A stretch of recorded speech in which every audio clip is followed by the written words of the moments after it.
Joining us now from New York is David Cay Johnston. A very warm welcome. Winning, of course, prize-winning investigative journalist and professor of practice at Rochester Institute of Technology. Welcome, sir, to the program, and it's a pleasure to have you with us. Mr. David, the House is nearing the final vote. What does this moment represent in Trump's second-term agenda? Well, I think it removes any doubt that Donald Trump has consolidated power in Congress. The Democrats are united, but they're a minority, so they were not able to stop any of this legislation. The last couple of House votes from members of Congress who said they were concerned about adding to the deficits apparently have been won over, not on some matter of principle, not on even getting something for their congressional districts, but because Donald Trump agreed to pose with them for video and still images and to give them some signed Trump merch. So I think this makes it pretty clear that Trump dominates thoroughly now the Republican Party, and you should expect that that grip he has will become stronger going forward. So you think that the bill is going to get into action? Oh, I think the bill will be passed today. That's become pretty clear. The Democrats have signaled that they expect it will pass. They've been trying to make a record because the $3.3 trillion of deficit spending that you mentioned, that's in addition to the roughly more than $10 trillion of borrowing that already was built into the budget for the next decade. So this is a roughly 30 to 40% increase in the deficit spending on top of what was already there. And so you have members of Congress who are saying, oh, the U.S. has way too much debt. This is going to be terrible for the economy. And they're going to borrow trillions of dollars primarily to give tax cuts. Exactly, sir. So is this in favor passing this bill? Is it in favor of the United States at the end of the day? In which category of the citizens is this bill in favor of?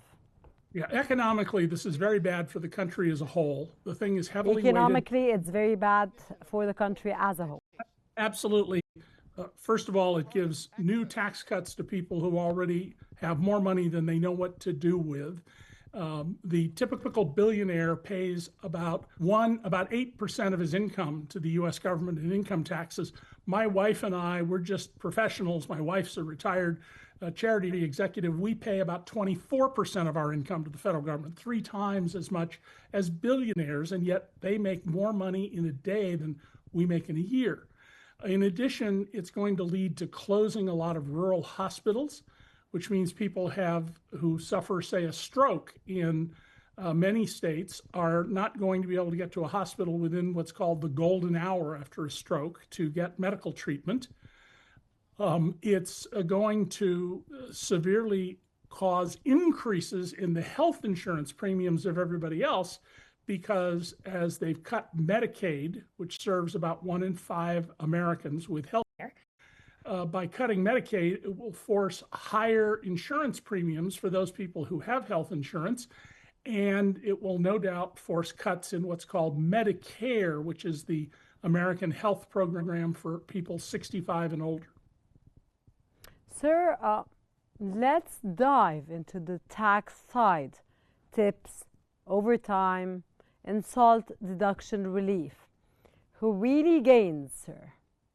Oh, the increase in the ability to deduct your state and local taxes will benefit a relatively narrow group of Americans, upper middle class Americans who make between $200,000 and $1 million a year. And it's a sop to get some of the Republicans to vote for this bill who come from high tax states like New York and California. And of course, in America, the high tax states are also the high income states and the high salary states. Sir, do you Trump in 2016 and now as he rules the United States of America, or the President of the United States of America, changed his policies completely, and you read from your own narrative he's become more aggressive in all his actions? Well, let me caution, American presidents do not rule, they administer. It's a big difference. But Donald has become much bolder in his second term. Can I interrupt you and ask you a question in this context, sir? Yeah. You said American presidents do not rule, whereas on the other side, we read everything, and all announcements are made on Truth Social, which Donald Trump owns.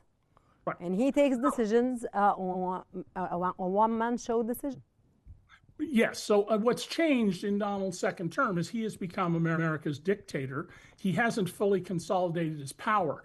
But presidents administer. Donald wants to rule. He believes he should rule. He believes he's the only person who's capable of doing this. He, in fact, has said exactly that. He's the only person who should ever be president of the United States.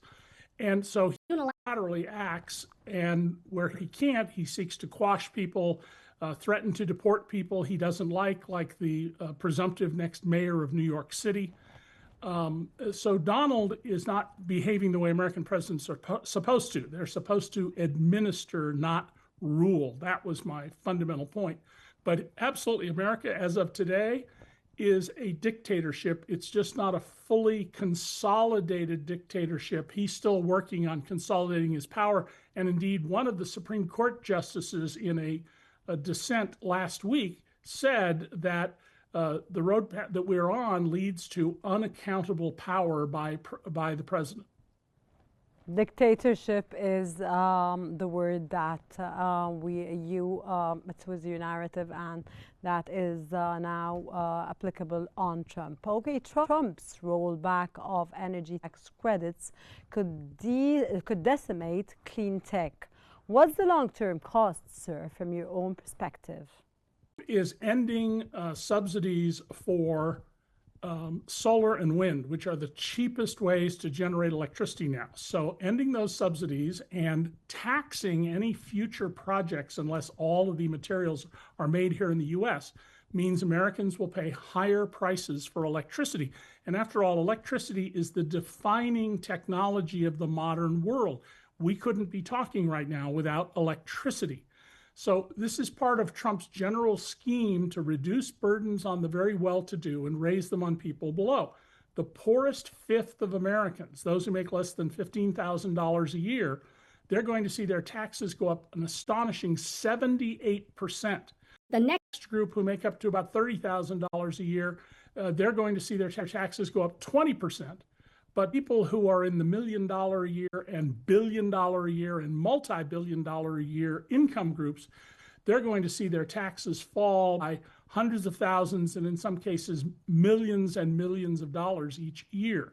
So this is all a scheme to take from those with less to give to those who have more than enough.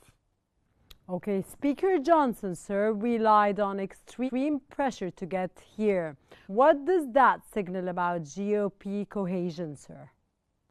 Well, the Republicans are not fully united. Some of them held out because they believed this bill is bad for the country. It'll be bad for people in terms who depend on Medicaid, 70 million Americans, for their health care. They have problems with more borrowing.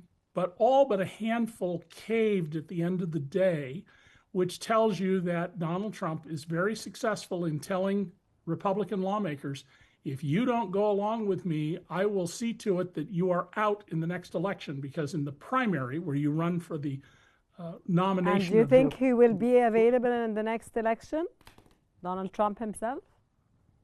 Well, Donald's parents lived into their 90s, and while Donald is overweight, doesn't exercise, eats a terrible diet, I see a lot of signs that he doesn't speak as clearly as he did when I started covering him in the 1980s, but he does not appear to me to be incapacitated physically.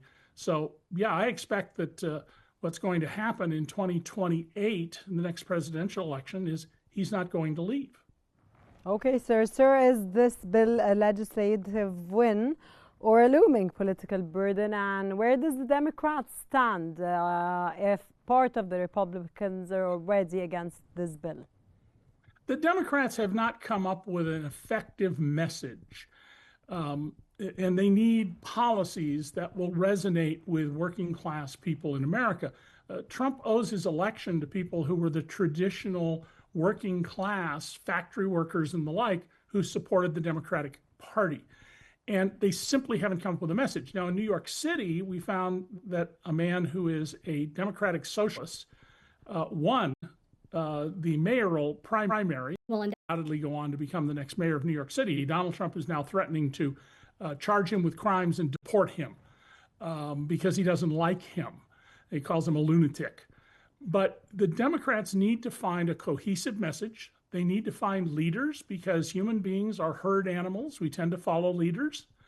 And so far, they have not been successful in doing that. And they've been warned about this for about 50 or 60 years. Got your point, David Cay Johnston, and of course, I'm sorry I have run out of time. I have to wrap up this segment. And our thanks, of course, a veteran investigative journalist and professor of practice at Washington Institute of Technology,